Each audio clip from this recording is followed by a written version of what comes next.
అంబుజోదర దివ్యపాదార వింద చింతనామృతపాన విశేషమత్త చిత్త మీరీతి ఇతర విషయంబు చేర నిర్చు వినుత గుణశీల మాటలు వెయ్యునేలా అంటాడు ప్రహ్లాదుడు.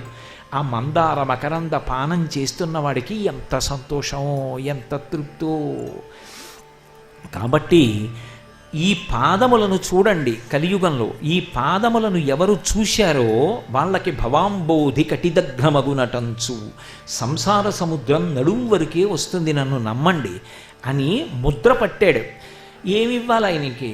నాకు ఇది ఇవ్వండి అని ఆయన అడగలేదు. ఆయన చెప్పింది ఒకటే, ఏకేన తులసి మాత్ర దళేనాపి నరోత్తమా పూజయే భక్తిభావేనా తంరక్షామితిమత్మనః. ఇది ప్రతిజ్ఞ వెంకటేశ్వర స్వామి వారిది. నువ్వు పరమ ప్రీతితో ఒక్క తులసి దళాన్ని తీసుకొచ్చి నా పాదాల మీద వేయించాలి, నీ వెంట పరిగెడతాను నేను. నువ్వు నా వెంట పడ్డం కాదు, నేను నీ వెంట పరిగెడతాను. ఆయన భక్తికి వశుడు.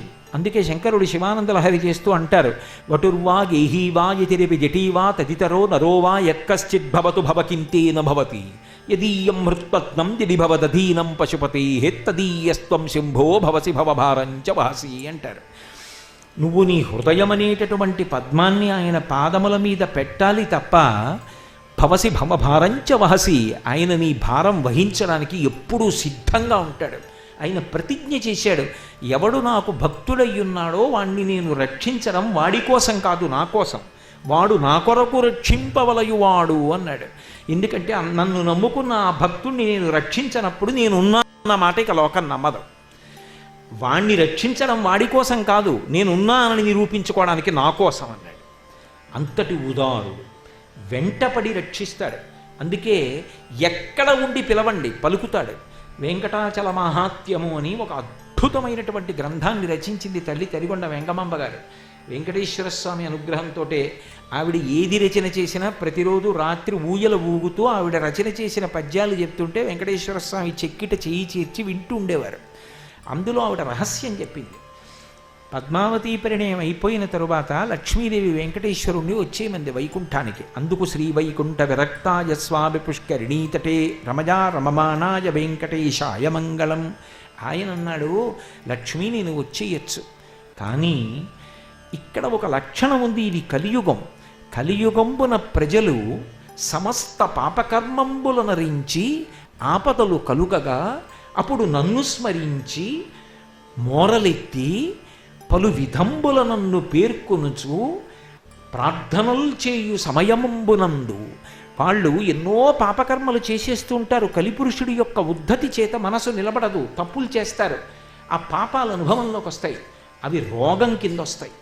వచ్చినప్పుడు ఒక్కడు పడుంటాడు వైద్యశాలలో, ఎవరు ఉండరు పక్కన. అప్పుడు ఎవరు గుర్తొస్తారు?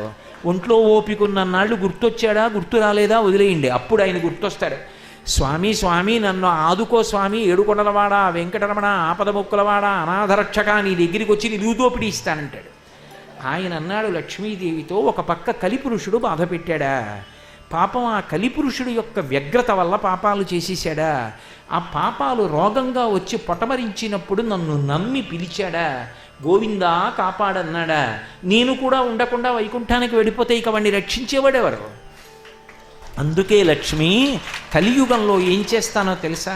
తత్పాపరూపమైనట్టి ధనంబు ఈ కొండపైకు రప్పించి నిస్పృహుండనగుచు. పాపాన్ని డబ్బు మీద తీసుకుంటాను. ఎవడో ఒక్కడుంటాడు పద్మావతి, వాడు మాత్రం నన్ను నమ్ముకున్నవాడు. వాడు ఎప్పుడు పరమ ధర్మంతో, ధార్మికమైన జీవితంతో, భక్తితో నేనున్నానని నమ్మి బతుకుతూ ఉంటాడు. అలాంటి వాడు ఉన్నాడే, వాణ్ణి చూడకుండా నేను ఉండలేను.